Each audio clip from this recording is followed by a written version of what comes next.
North Korean leader Kim Jong-un and U.S. President Donald Trump shook hands and smiled cautiously as they met at their historic summit in Singapore on Tuesday, in which the two men will look for ways to end a nuclear standoff on the Korean peninsula.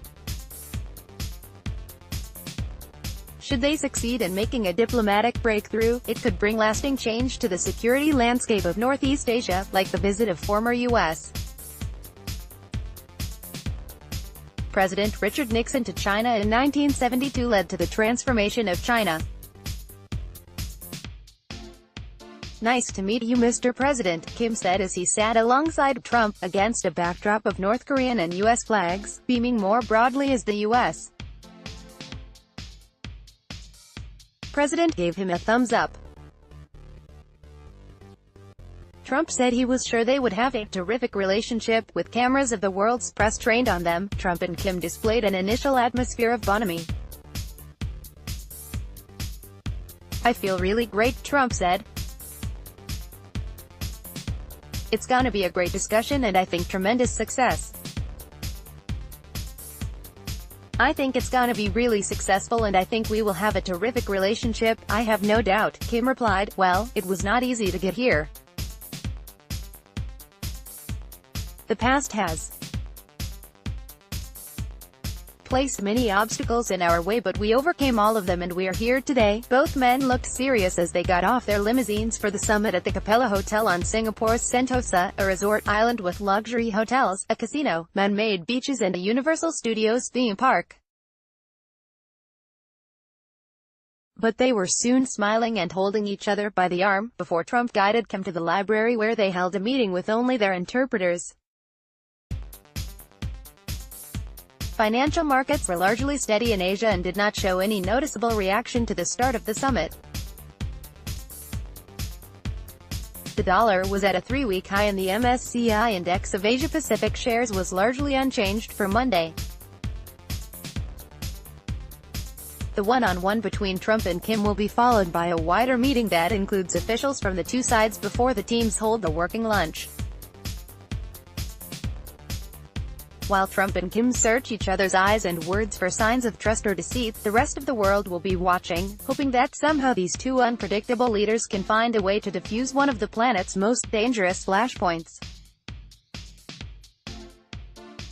Optimism, caution. In the hours before the summit began, Trump expressed optimism about prospects for the first-ever meeting of sitting U.S. and North Korean leaders, while U.S.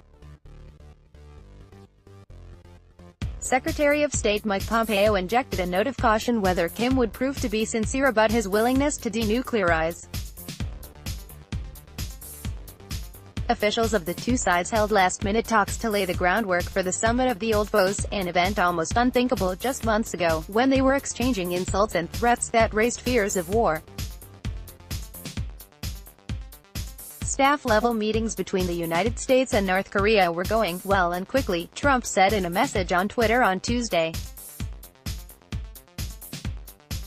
But he added, "In the end, that doesn't matter. We will all know soon whether or not a real deal, unlike those of the past, can happen." The combatants of the 1950-53 Korean War are technically still at war, as the conflict, in which millions of people died, was concluded only with a truce.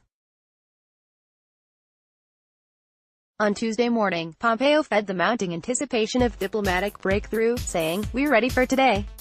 He earlier said the event should set the framework for the hard work that will follow, insisting that North Korea had to move toward complete, verifiable and irreversible denuclearization. North Korea, however, has shown little appetite for surrendering nuclear weapons it considers vital to the survival of Kim's dynastic rule. Sanctions on North Korea would remain in place until that happened, Pompeo said on Monday. If diplomacy does not move in the right direction, those measures will increase. He added, "North Korea has previously confirmed to us its willingness to denuclearize and we are eager to see if those words prove sincere." The White House said later that discussions with North Korea had moved more quickly than expected, and Trump would leave Singapore on Tuesday night after the summit, rather than Wednesday, as scheduled earlier.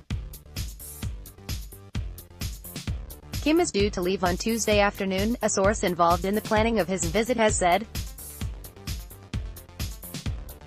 One of the world's most reclusive leaders, Kim visited Singapore's waterfront on Monday, smiling and waving to onlookers, adding to a more affable image that has emerged since his April summit with South Korean leader Moon Jae-in.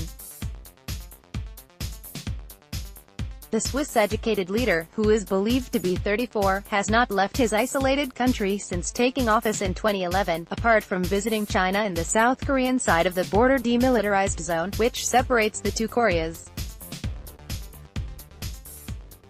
Changed there. Just a few months ago, Kim was an international pariah accused of ordering the killing of his uncle, a half-brother, and scores of officials suspected of disloyalty. The summit was part of a changed there, North Korea's state-run KCNA news agency said in its first comments on the event. Talks would focus on the issue of building a permanent and durable peacekeeping mechanism on the Korean Peninsula, the issue of realizing the denuclearization of the Korean Peninsula, and other issues of mutual concern, it added. Ahead of the summit, North Korea rejected unilateral nuclear disarmament, and KCNA's reference to denuclearization of the peninsula has historically meant it wants the United States to remove a nuclear umbrella protecting South Korea and Japan. Trump spoke to both South Korean President Moon Jae-in and Japan's Prime Minister Shinzo Abe on Monday to discuss developments ahead of the summit. For Kim, the authoritarian leader of a militarized state that has shunned contact with the outside world, the ultimate goal aside from security guarantees would be freedom and support to develop an impoverished economy. For Trump, achieving a momentous foreign policy success would cement his place in history. Many experts on North Korea remain skeptical Kim will ever completely abandon nuclear weapons, believing his engagement aims to get the United States to ease crippling sanctions. The process could be doomed before it begins, said Kelsey Davenport of the Arms Control Association, adding that a common understanding of denuclearization was key to success. $1 equals 1.3336 Singapore dollars. Politics. President Donald Trump and North Korean leader Kim Jong-un are sharing a historic handshake as they meet for the first time. The two clasped hands for a long while Tuesday as they posed for photos in front of a row of U.S. and North Korean flags. Trump then directed Kim to Trump, Kim, Summit, the latest 10:52 Monday the 11th of June 2018 9:14 p.m. 2018-14-11 Monday the 11th of June 2018 9:14 p.m. Newsmax Inc.